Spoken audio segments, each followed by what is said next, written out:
અમરેલી લેટરકાંડ મુદ્દે કોંગ્રેસ દ્વારા હવે સુરતમાં આંદોલન કરવાની ચીમકી આપવામાં આવી હતી, જેને પગલે વરાછા મિની બજાર કોંગ્રેસના કાર્યકર્તાઓની આંદોલન ચીમકીને પગલે પોલીસ બંદોબસ્ત ખડકી દેવામાં આવ્યો હતો। કોંગ્રેસના નેતા પરેશ ધાનાણી અને પ્રતાપ દુધાત પહોંચશે તેની અટકાયત કરી લેવામાં આવી છે।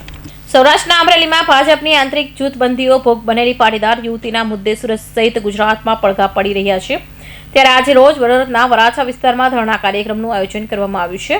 કાર્યક્રમમાં જો કે વરાછાના માનગઢ ચોકમાં પરેશ ધાનાણી, પ્રતાપ દુધાત સહિતના કોંગ્રેસ કાર્યકરો ધરણા પ્રદર્શનનો કાર્યક્રમ યોજે તે પહેલા અટકાયત કરી લેવામાં આવી હતી। હાલમાં સુરતના માનગઢ ચોકમાં પોલીસનો ચુસ્ત બંદોબસ્ત ગોઠવી દેવામાં આવ્યો છે। ધરણા પ્રદર્શનના કાર્યક્રમ માટે પોલીસ દ્વારા પરમિશન આપવામાં આવી ન હોવાથી પોલીસે ધાનાણી, પ્રભાત દુધાત સહિતના કોંગ્રેસ કાર્યકરોની અટકાયત કરી લેવામાં આવ્યો હતો। માનગઢ ચોકમાં શ્રી સરદાર સાહેબની સાક્ષીએ એના સ્વાભિમાનનું રક્ષણ કરવા એક નિર્દોષ દીકરી એને ન્યાય અપાવવા માટે અમે 10 થી 5 માનગઢ ચોકમાં ધરણાની જાહેરાત કરી હતી। માનગઢભાઈ, પ્રતાપભાઈ અને ખૂબ બહોળી સંખ્યામાં ગુજરાતભરના આગેવાનો અહીંયા આવ્યા છે। પોલીસે આખા માનગઢ ચોકને જ્યારે જેલ કવચ હોય એ રીતે ઘેરી લીધો છે।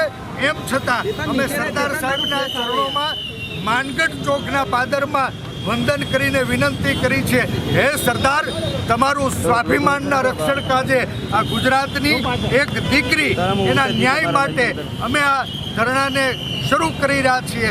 માનગઢ ચોકમાં મંજૂરી માંગી હતી, મંજૂરી માંગવાની કોઈ જોગવાઈ નથી। આ દેશમાં સંવિધાનથી દરેક માણસને સરકાર સામે સવાલો ઉઠાવવાનો અધિકાર છે।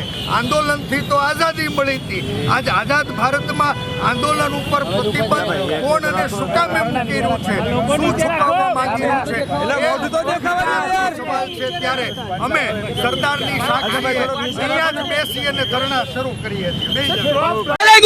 આ છોકરીના અન્યાય માટે અમે યુવાનોએ લડત લડી હતી, પણ આ ભાજપની હલકટ સરકાર અમને અહીંથી ઉઠાવી લીધા છે। ત્યારે અમે ભાજપ સરકારને કહેવા માંગીએ છીએ કે આવનારા દિવસોની અંદર જિલ્લે ગામડે મોટી જેહાદ જગાવીશું। તાનાશાહી બંધ કરો ભાઈ, બંધ કરો, તાનાશાહી બંધ કરો, નાગી તાનાશાહી છે। સમાજની આપણે દીકરીઓ હતી એનો એક રાત્રે 12 વાગે વરઘોડો નીકળે છે, એની વિરુદ્ધમાં અમારા ધરણા છે। કોઈ રાજકીય પ્રોગ્રામ નથી, કોઈ પણ પ્રકારનું રાજકીય નથી। અમે ન્યાયની લડત માટે અમારા ધરણા ચાલુ રાખવાના છે। અટકાયત કરવામાં આવી રહી છે, શું કહેશો? અટકાયત સૌ કાયદા વિરુદ્ધની અટકાયત છે। હવે અમારા પોલીસ સ્ટેશનની અંદર અથવા જેલની અંદર અમારા ધરણા ચાલુ રહેશે।